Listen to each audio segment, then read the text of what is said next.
karena kebetulan aja Dika pelampiasan. Nah, kebetulan saya kan dulu terlahirnya normal. Ya. Nah, tunanetra baru, termasuk baru juga kan. Nah, tapi dari SD itu saya masih normal, udah berkecimpung di dunia seni. Artinya ketika masih melihat penuh, udah berkecimpung di seni. Udah menggambel dulu. Awalnya dari menggambar. Iya. Oke. Itu kalau boleh tahu gimana kejadiannya bisa disabilitas atau gimana?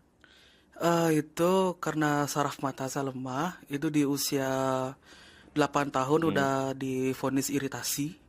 Nah, semakin usia, itu semakin menurun penglihatannya. Dan juga sempat berhenti sekolah juga 2 tahun. Sempat hilang rasa percaya diri nggak waktu Ya, itu? sempat depresi Tidak pede juga. gitu kan? Iya, sempat depresi.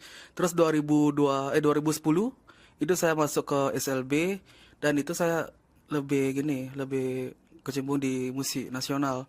Pertamanya nyanyi, 2011 saya udah ikut lomba, coba-coba ikut lomba di sekolah, di festival, terus di umum juga sekalian juga gini lah, membangkitkan percaya diri. Terus 2016 mulai belajar gitar.